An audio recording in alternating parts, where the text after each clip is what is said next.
I'm Lauri, Almond, as you probably know by now. I work for Essex County Council. I'm the operational lead for information governance there.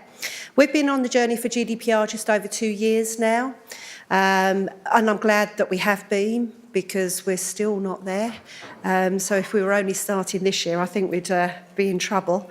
Today we're going to look at records of processing activity, which are broken into 2 sections: information asset registers and data lifecycle mapping, but sharing with you very much our lessons learned, because we have learned lessons. Some of them have been quite painful, but as we have learned them, we thought it'd be good to share, so you don't necessarily have to take the pain as well. And then data protection impact assessments following on from that. Okay?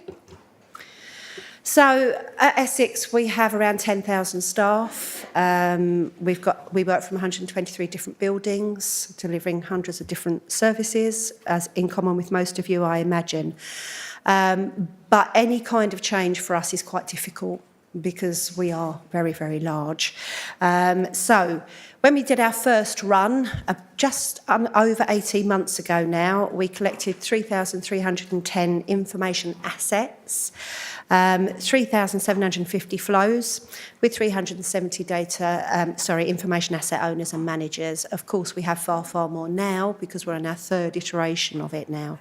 People say, oh, we've got all these changes coming with GDPR, where's the best place to start? You know, we've recognised we've got some huge risks here, what should we do? And my honest answer to everybody is, the first thing you should do is your records of processing activity.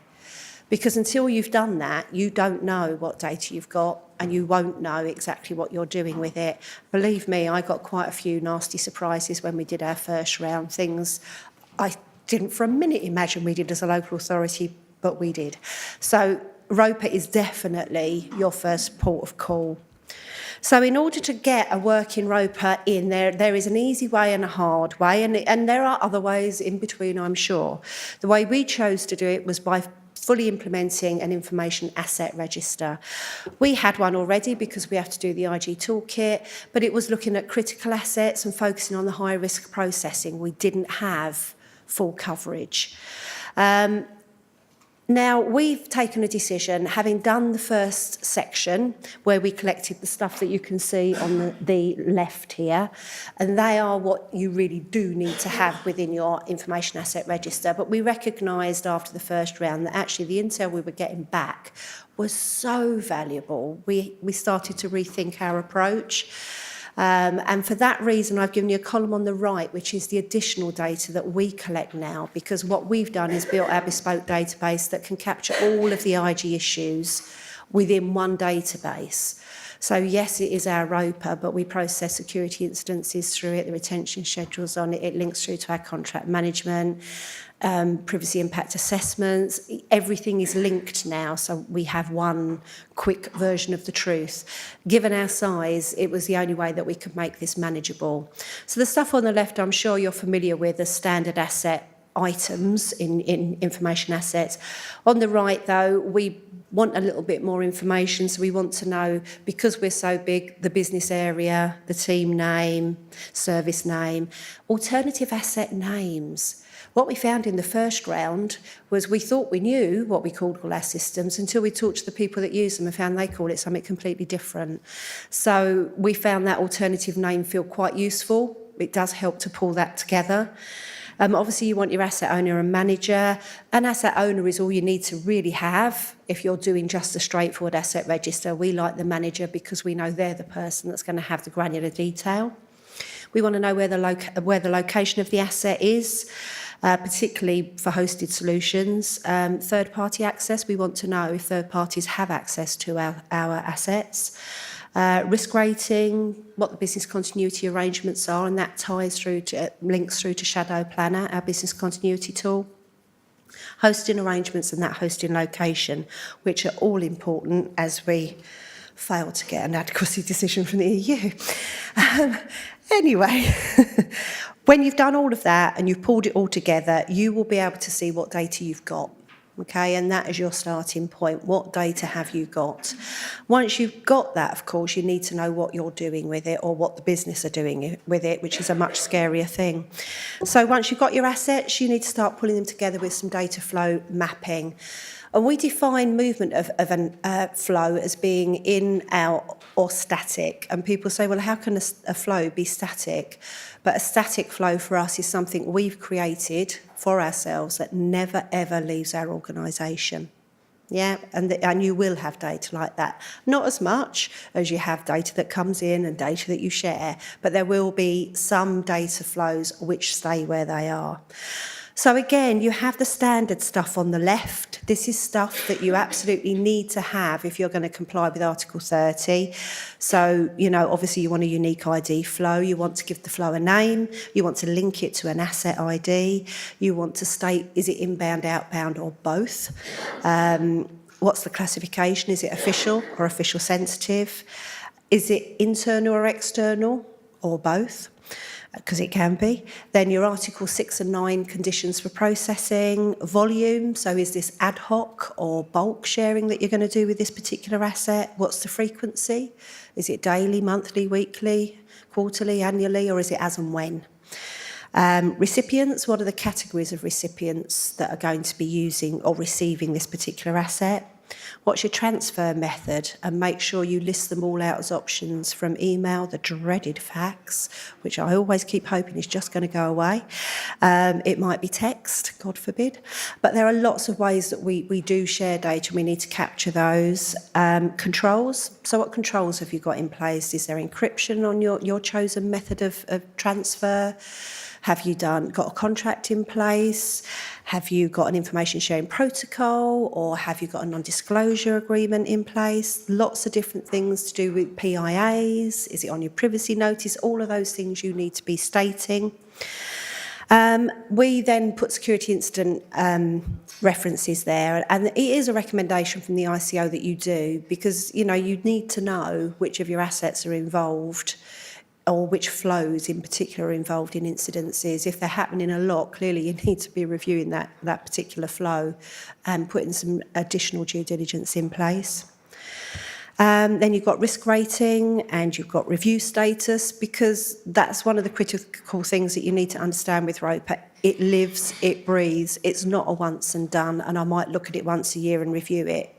That can't happen, because ours changes every day. And I know we're big and that might not happen in other smaller organisations, but you need to have those processes in place. And also, obviously, naming controller and processor.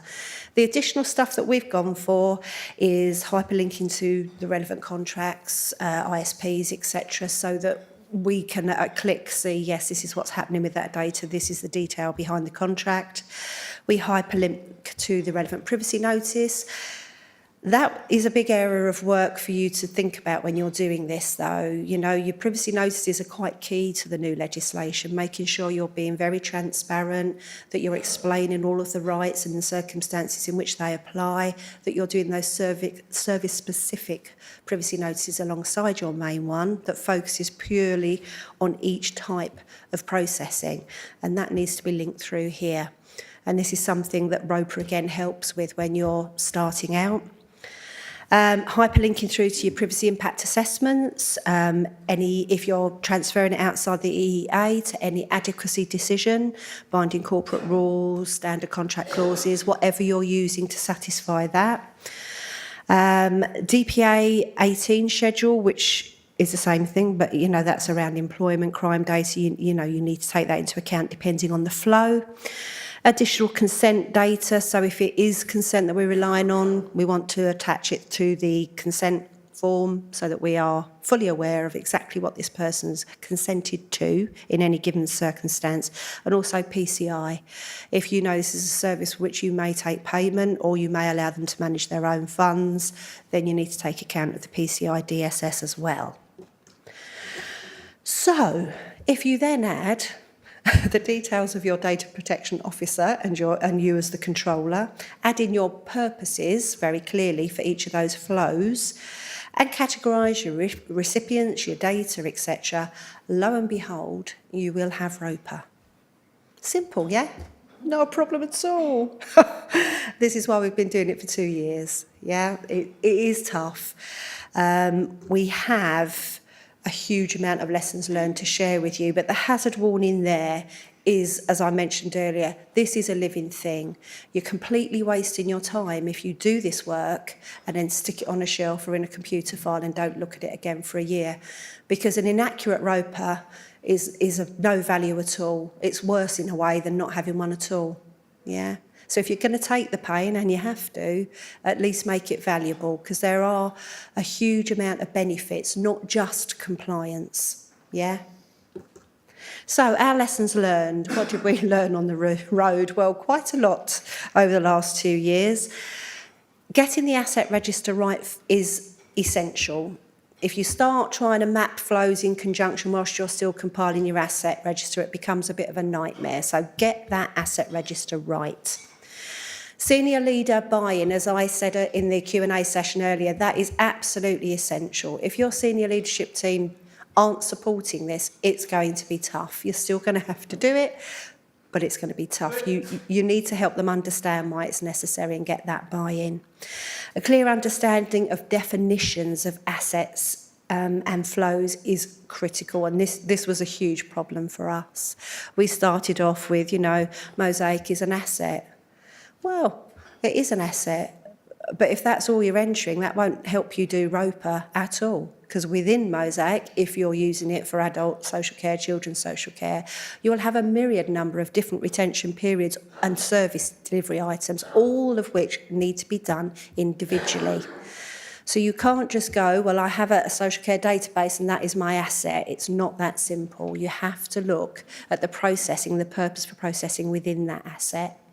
Some of the smaller assets, sure, that works. It's one thing, you're using it for one thing, great. But for those bigger assets, you really need to break it down. You need to assign and train your information asset owners and managers if you haven't already done so. They have a critical part to play in this.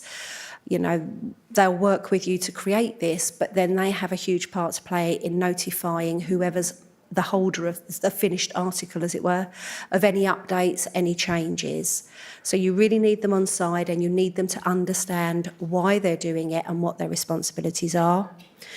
You need to define a process and system for carrying out the work so that there's a consistent approach. There is no one size fits all. It very much depends on your own authority and the amount of staff you have available to help with the work, their level of training, in as much as can they answer queries and make it clear for the business area if they're struggling. We found we needed an iterative approach. As I say, this is database 3 we're on at the moment, and this is a keeper, by the way, finally. But you will learn as you go along. Yeah, well, I'm sharing a lot of the lessons we learned. Maybe you don't need to make the mistakes that we did, but you'll still learn some stuff that's subject to your own authority. And you can think about bringing in those additional items as we did to centralise IG, because it's going to make life easier for us in the long run. Certainly evidencing compliance across the piece is going to be so much easier. I think it depends on your approach. What didn't work for us was sending out an email and a spreadsheet to business areas and saying, here's all the things we want, can you populate it and get it back by X date? Because what happened was they either didn't do it at all, or they did it and it didn't make any sense because they didn't actually understand the questions they were being asked in the first place. That was a massive problem that we had first time around, and we decided, well, okay, that can't happen again. Doing it electronically just didn't work. It only works if your workforce are highly skilled in IG and they understand. We tried dumbing down the language, making it normal speak, but they just couldn't quite get where we were going with it. So second and third time it was face-to-face, which is painful. But at least you can ask the leading questions then, sitting there and saying, OK, so what is it your service does then? Let's have a nice chat. Lovely. So what data do you use and where's it held? And all right, does it all come from another system? Do you collect it all yourself? You can lead them along the right questions and give them a good experience. What you don't want is to give them a bad experience, because trust me, it'll be very hard to engage them a second time. And that's when your senior leader buy-in comes in. Second time around, we had to have an email from our chief executive to all line managers saying, you will work with IG and you will do this. And we had to wave that under several people's noses to get those appointments in the diary and get them to meet with us. So don't underestimate that side of things. It is really, really important. So, have you had issues building your ROPA? Has anybody built ROPA yet? To get encouragement for people to be compliant, we've linked the information access owner and stewards on the form back into our ICT team. So if somebody actually asks for access to something, if it's not on the form, they don't get it. Yeah. It focuses the mind. It's working rather nicely. It does, but it only works for your assets that are held on IT, I guess. And remember, a huge amount of your assets are going to be paper-based, sadly. It isn't just systems, it isn't just spreadsheets. You know, there are a lot of documents you will have that are information assets that you've got to capture and manage. But for those technical assets, you're right, that is a really good way. Starting point. Yeah, absolutely. It's a good starting point. And, you know, it depends on your size as well. It's horses for courses.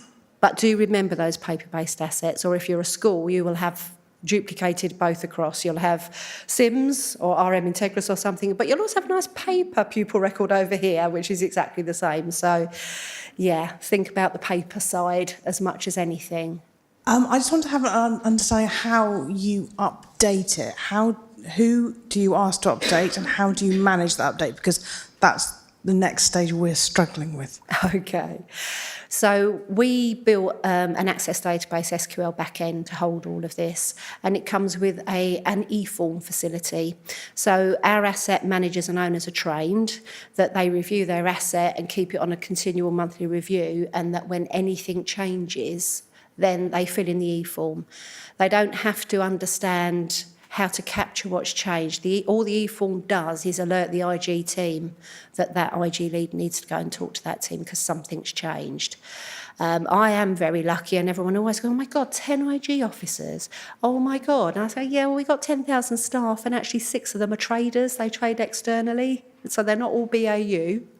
So I'll just put that in there for anyone who goes, oh, how lucky is she? But each of the in-house officers is responsible for a certain area of the business, and that's critically important for us because in IG, it's quite a tough world to do well because you're expected to understand all the underpinning legislation for a particular area. If there's one IG officer, God bless you, that is a bit of a nightmare. I'm lucky, I've got 6 people that are responsible for specific areas of the business. So I have my specialist leads for children's social care and adult social care, someone else for education, someone else for place, and someone else for corporate services. And that works well. So the combination between the e-form reminders, but equally within my team, every year they have to twice a year review.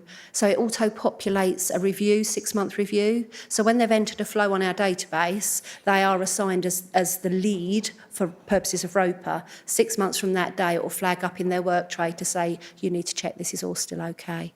So it's an ongoing forever thing. Hence my comment earlier, it's not a once and done. This is forever. So you need to put those processes in place. Otherwise, you're just wasting your time, sadly. Just thinking about the level at which you should appoint your asset owners, we were thinking of head of service or assistant director level because they're the kind of people that would sign off budgets and are thinking about your information assets as being equivalent to your financial assets. Absolutely right, and we're the same. So our asset owners are all director level, but the owners are the either service or team level who actually manage the asset on a day-to-day, and they are in a very different position. They absolutely understand all of their asset, and they're the people that we would generally go to, the managers. Yeah, you're right, our owners similarly are at that higher level because they are holding that budget, they have the sway, etc., but it's the managers that do the work, as is often the case. I think you probably understand when a DPIA is needed. Is that a fair assumption that we're all fairly confident when they might apply? I also hope the majority of us are already doing PIAs. The thing is, there is no difference in reality between a DPIA and a PIA if you're doing PIA properly. The purists would argue there's a slight different technical focus. No, there isn't. You know, a PIA is a DPIA is a PIA. So if you're used to the concept, this shouldn't be too difficult. We at Essex, if it moves, it needs a PIA pretty much. So we're dab hands at this. We've been doing it a long while. And again, we took an iterative approach to it. We've improved it year on year. And there was very little tweaking to be done for GDPR purposes. Simply the new rights were the only thing that got added in, really. But assuming you know that, you also understand that there may be a need for prior consultation with the ICO if it's particularly high risk, so be mindful of that. Make sure you risk assess when you do your PIA. Is it likely to meet that threshold? If it is, give them a call, have a chat. Having a chat with Stacey about it, you know, they are quite considerably under-resourced for the amount of new work they have to do as a result of this legislation. So the best approach is always just to ring and say, this is what I'm doing. Do you think this meets the criteria? And very often they're going to go, no. But they might say yes, in which case that's fine. You can go down that route. So the way we run ours, it used to be aligned to the data protection principles, and to a degree that is still the case. So we want to know what the proposal is. What's the name of the project or process? What is it you're trying to achieve? Yeah. And then from understanding what it is they're trying to achieve, you can kind of inherently work out what data they're using. And you can kind of do a risk assessment at that point and go, does it meet the DPIA threshold? Well, for us it always will, because that's the level we are. But is it particularly high risk and needs ICO? I prefer to wait till the end to make a final judgment, but it can give you a good indicator at that point. Then you're looking at the data. And you need to know exactly what data fields are going to be used here, whether it's personal data, whether it's special categories of data, what the classification of that data is. And then the data risk profile and the categories of data subjects as well.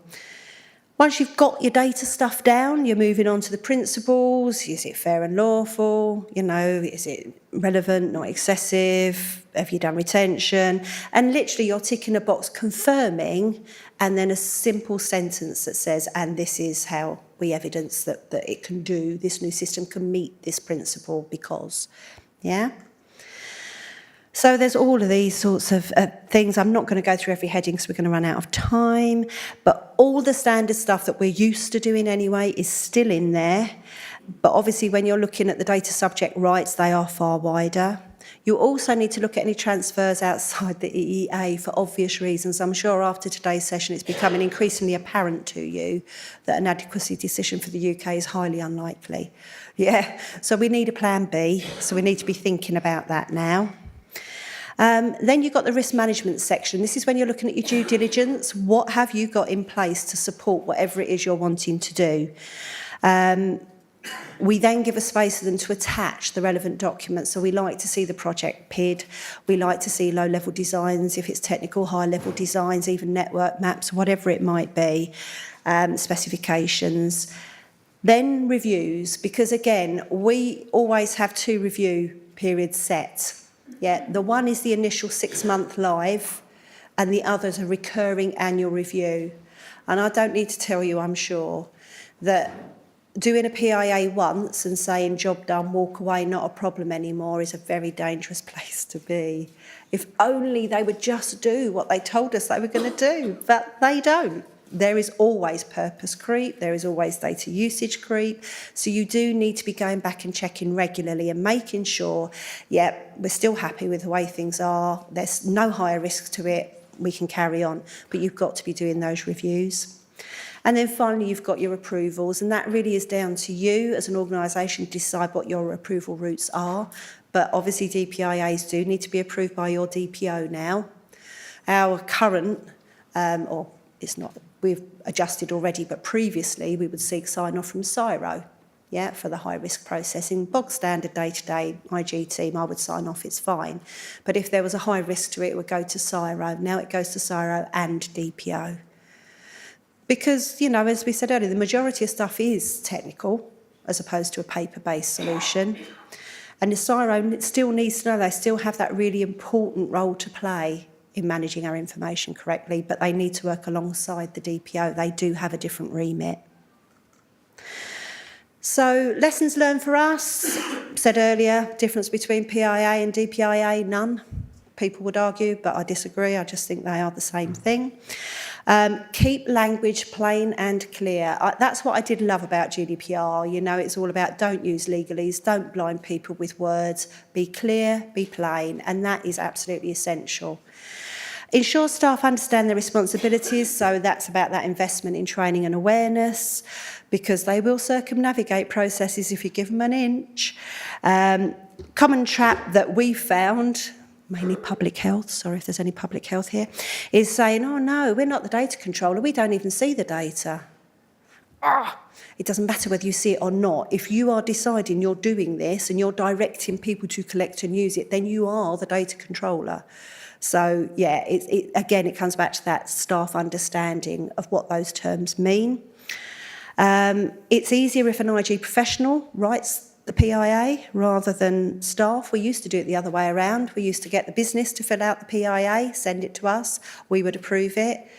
Yeah, that took a long while because they very often, again, misunderstood some of the questions or just didn't give us all of the information that was pertinent to that area. We've reversed that now. They raise a request, we write a PIA in conjunction with their input as to what it is they want to do. And between us, we get it right.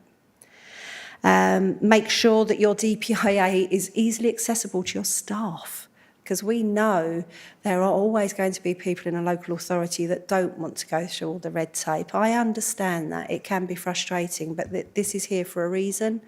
You know, your compliance is hinging on some of this stuff. So you need to really tie it into your procurement routes, your purchasing routes, your technology teams.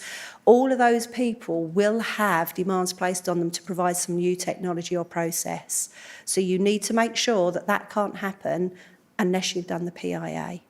Yep, so you just need to tie it all back. And a documented review, we talked about that earlier. You know, you can't just do a PIA and say that's it forever, it's never going to change, because everything changes in life.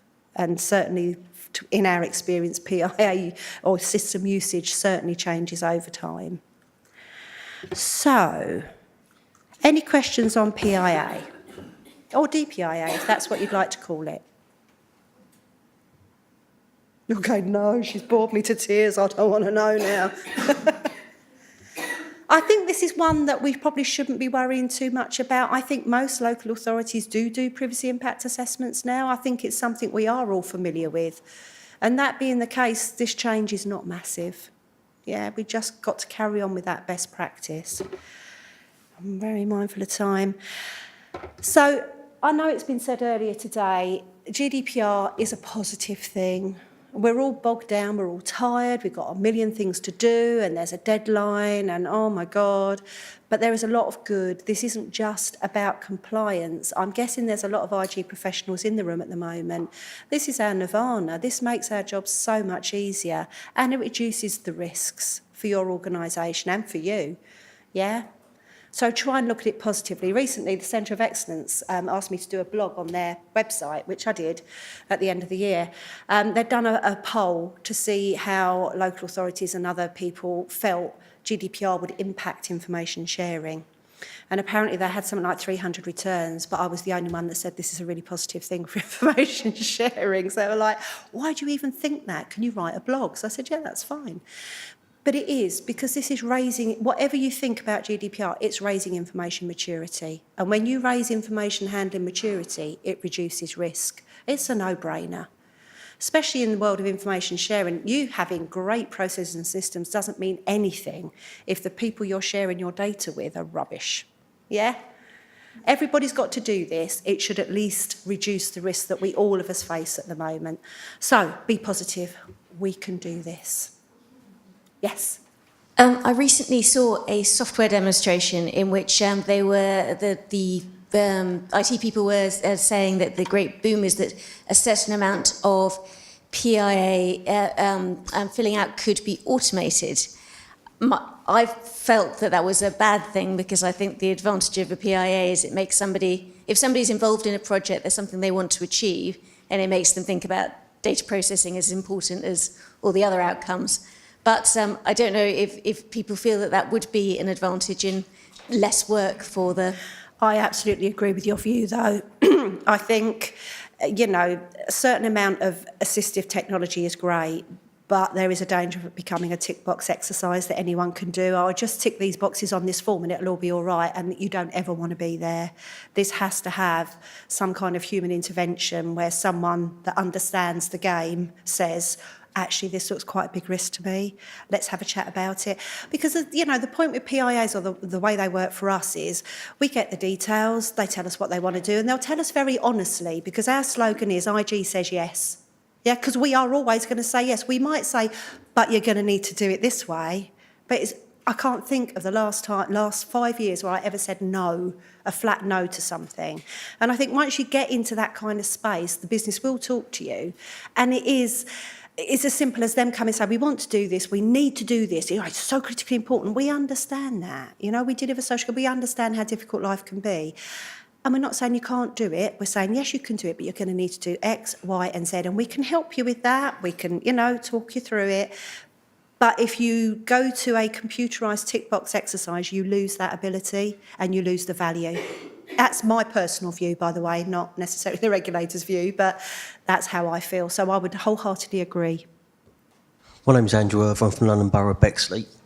One of the things that I am emphasising quite a lot to my corporate leadership team and the heads of service, it's the way that we are managing our data and the trust placed on the local authority, not just with residents, but the partners that we're working with and their expectations, but just also mindful that 2020, we have to be self-sufficient.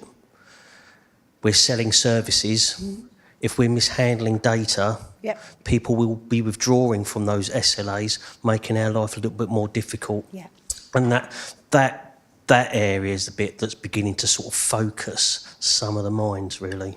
And I think that's why I'm saying this is such a huge benefit, because it will help with some of that stuff.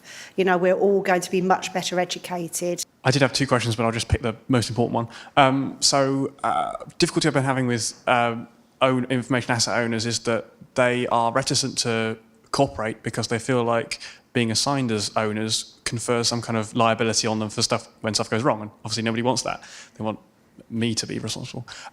How do you reassure them that the mechanism is just such that there's an assigned person rather than you're lumping a huge amount of responsibility on them? How do you reassure them? Well, I think for a lot of people, you're absolutely right. And we experienced a little bit of that, but certainly at the director level, going, oh, God, there's no, you know, don't make me an owner. I don't know anything about it. And having managers reassures the owners. The managers are reassured because we have a group of information champions around the organisation. So they're not just on their own. They have an IG lead, someone they know. They have an information champion in their own area, and they are the asset manager. So it's thinking of those ways to support people. So the worst thing in the world for someone is to be given something and then told, well, you're on your own with it, off you go. So your training here is key. Those messages you give out, you need to clearly define what your expectations are of an asset owner and an asset manager. Yeah, and once you've clearly defined what you expect, and it doesn't have to be what National Archives say, you know, you're free to make up your own version of the truth here, but once you've clearly articulated what your expectations are, you need to tell them how you're going to help them deliver them. Because if you don't do that bit, that's when they run for the hills. Yeah, there's still going to inevitably be people that just don't want to do it. And that's when your email from the chief exec comes in really handy.